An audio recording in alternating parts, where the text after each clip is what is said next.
장성택 처형 이후 북한의 급변 사태 가능성이 거론되고 있는 가운데 북한이 우리가 제안한 남북 이산가족 상봉 실무 접촉 제안을 거부했습니다. 네, 거부 배경을 놓고 여러 가지 해석들이 나오고 있지만 김정은의 고모이자 장성택의 아내인 김경희 당 비서의 위독설도 관계가 있는 것으로 보입니다. 정영재 통일연구원 선임연구위원과 함께 자세히 알아보도록 하겠습니다. 네, 어서 오십시오. 네, 어서 오세요.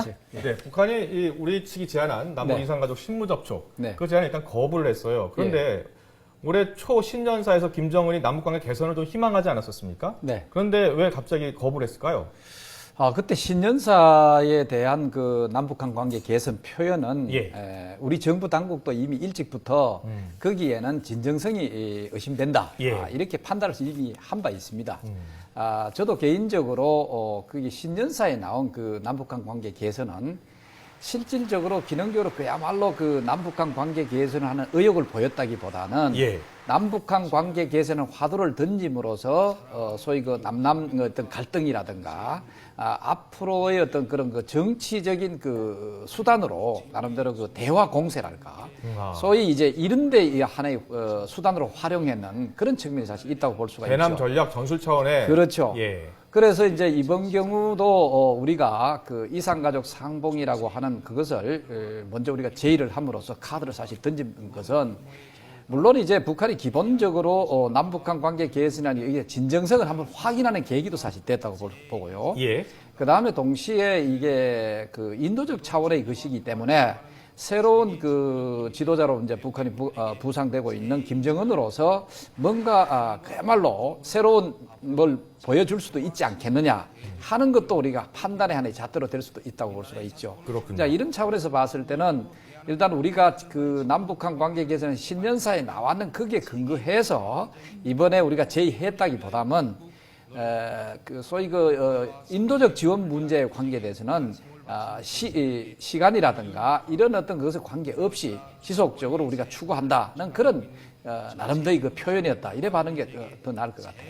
예.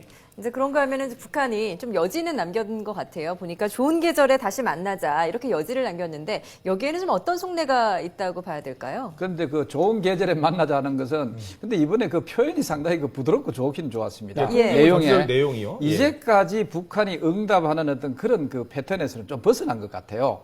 상당히 좀 이제 그 부드럽게 뭔가 거부를 해도 그래 했는데 그 중에서도 우리가 좀 유심히 봐야 될 것이 자기들이 제의하는 대화에 준비될 태세가 있다면은 앞으로 한번 저 대화에 그런 기대를 걸어도 좋다고 하는 그런 뉘앙스의 그 말을 했습니다. 이게 바로 일종의 역제의라고 볼 수가 있습니다. 우리가 지난번에 얘기한 것과 마찬가지로 북한이 우리가 남북 이산가족 그 상봉에 대해서 제의를 했을 때 어떻게 나올 것이냐 많은 전문가들이 이렇게 얘기를 했죠. 북한이 바로 받기보다는 역제의를 할 것이다. 역제의 속에서는 예를 들어서 금강산 관광 사업이라든가 재개라든가 그 다음에 이제 뭐 6.15 공동선언 그 소위 그 행사를 뭐 공동으로 하자라든가 이것을 위한 대회를 같이 묶어서 패키지 딜 형태로 아마 그 이산가족 상봉을 끼워 넣지 않겠느냐 하는 형태로 이제 역제의를 한다고 했는데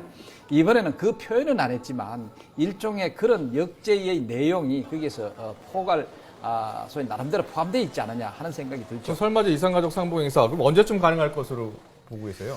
저는 그 오히려 북한이 이제까지 하는 패턴으로 봤을 때는 그 6.15 공동선언 그 기념일 있지 않습니까? 그 이전에 일어날 가능성이 크기 때문에 늦어도 한 3, 4월 정도, 3, 4월 정도는 이 화두를 던져놓고 남북한의 우리 남한에 대해서 아마 대화 제의를 할 가능성이 사실 있죠. 그러면 그때 바로 이제 이산가족 상봉, 이산가족이 상봉이라고 하는 그것도 던지면서 동시에 6.15 공동선언 그 공동 행사를 위한 실무 대화를 하자 하는 것과 또 동시에 그 금강산 관광 재개라고 하는 그 화두도 같이 넣지 않겠느냐 하는 생각이죠. 알겠습니다. 예, 알겠습니다.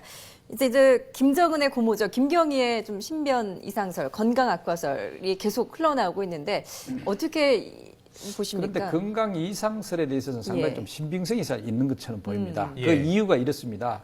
이제까지 우리가 김경희의 그 건강 이상설에 대해서 지난번에도 우리가 여러 번 제기한 바가 있죠. 그랬을 때 북한이 슬그머니 건재하다는 그 확인을 해준 바가 있습니다. 그게 바로 뭐냐? 슬그머니 그 건재한 행사에 뭐 참여했다든가 이런 영상이라든가 사진을 릴리스하는 그런 그 모습을 보여왔거든요. 그런데 이번 경우에는 우리가 뭐 소위 사망설에다가 위독설에다가 이런 것까지도 강하게 제기하는 상황에서 아직까지 북한이 그런 데 대한 건재와 관련된 이런 그 내용을 밝히고 있지 않다는 거죠. 그럼 그 사실은 그만큼 그 건강 이상에 관한 나름대로 그 사실을 좀 그 스스로가 인정하는 측면이 있지 않느냐 이래 볼 수가 있죠. 뭐 거기에 대해서 구체적인 건 저도 뭐 정보를 갖고 있다고 볼 수는 없고요. 네, 오늘 보도를 보면 김경희가 식물인간 수준으로 건강이 악화됐다는 보도까지 나왔어요. 어느 정도 신빙성이 있다고 일단 보고 계신 것 같은데요. 그렇다면은 북한 체제가 지금 좀 더 불안해진 것 아닐까요? 상당히 불안해지죠. 불안해지는 딴 게 없습니다. 지금 예를 들어서 그 김정은 체제를 지원하고 후원하는 핵심 그 세력으로서는 김경희가 꼽힙니다.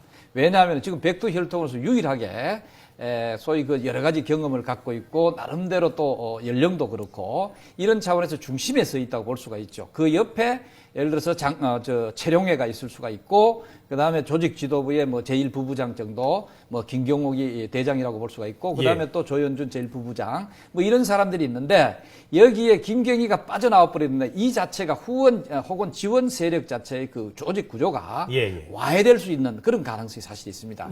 그러면 이들 간에 여러 가지 그 권력 투쟁이 생겨날 수 있고 또 이것을 또 견제하는 또 새로운 권력이 또 나올 수 있고 이렇다 보면은 당내에 권력 투쟁 이런 것이 일어날 수 있다. 자 이렇다면은 김정은 체제를 그만큼 취약하게 만들 수는 있다. 볼 수가 있죠.